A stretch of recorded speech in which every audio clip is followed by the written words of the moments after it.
দারুল উলুম দেওবন্দ মাদ্রাসা হলো সর্বপ্রথম কওমি মাদ্রাসা, সর্বপ্রধান কওমি মাদ্রাসা এবং সমস্ত কওমি মাদ্রাসার মডেল। এই সমস্ত কওমি মাদ্রাসা জাতীয় এবং আন্তর্জাতিক পর্যায়ে যত অবদান রেখেছে, এর মধ্যে একটা উল্লেখযোগ্য অবদান হল দারুল উলুম দেওবন্দ মাদ্রাসার শিক্ষাপ্রাপ্ত উজ্জ্বল নক্ষত্র হযরত আল্লামা ইলিয়াস রহমতুল্লাহি আলাইহি বিশ্বজোড়া তাবলীগী জামাতের ব্যবস্থা করেছেন। এই তাবলীগী জামাত বর্তমান সারা বিশ্বে পরিচালিত এই তাবলীগী জামাত হযরত ইলিয়াস রহমতুল্লাহি আলাইহির প্রতিষ্ঠিত, আর ইলিয়াস রহমতুল্লাহি আলাইহি সর্বপ্রথম কওমি মাদ্রাসা দারুল উলুম দেওবন্দ মাদ্রাসার অবদান।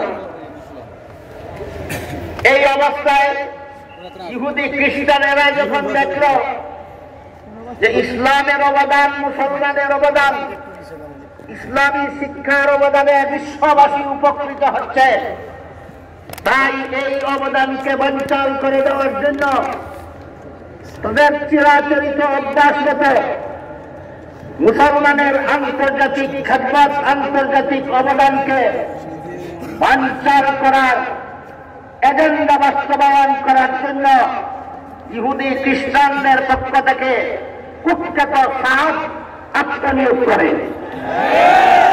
এই সাদ স্বঘোষিত পদ্ধতিতে নিজেকে তাবলীগী জামাতের আমির বলে ঘোষণা দেয়, আর ইসলামের বিরুদ্ধে, মুসলমানের বিরুদ্ধে, কুরআন হাদিসের বিরুদ্ধে, ওলি আউলিয়াগণের বিরুদ্ধে, নবী রাসূলগণের বিরুদ্ধে, এমনকি স্বয়ং আল্লাহর বিরুদ্ধে কুরুচিপূর্ণ বক্তব্য এবং কুফরি বক্তব্য সমূহ প্রদান করতে থাকে, যে কারণে সারা বিশ্বের তাবলীগী জামাতের মূল ধারা এই সাদ এবং সাদের কুখ্যাত অনুসারীদেরকে তাবলীগী জামাতের অবাঞ্ছিত ঘোষণা করেছেন।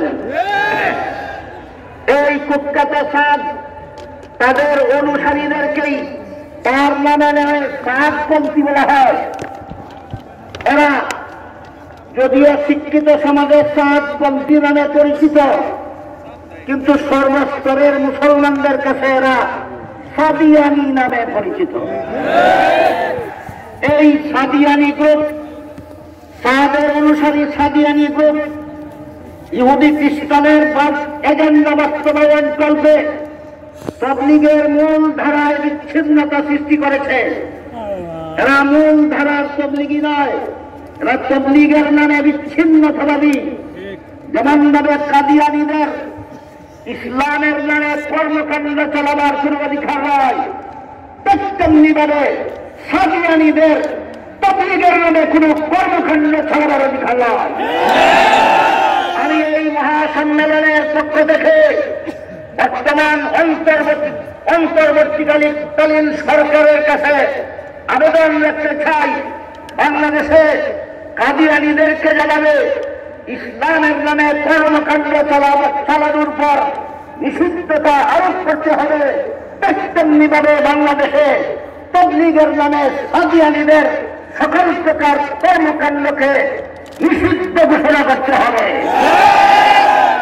কাদিয়ানী বাংলাদেশে অবাঞ্ছিত, কাদিয়ানী গ্রুপ বাংলাদেশে অবাঞ্ছিত, সাদিয়ানী বাংলাদেশে অবাঞ্ছিত, সাদিয়ানী গ্রুপ বাংলাদেশে অবাঞ্ছিত, অবাঞ্ছিত, অবাঞ্ছিত।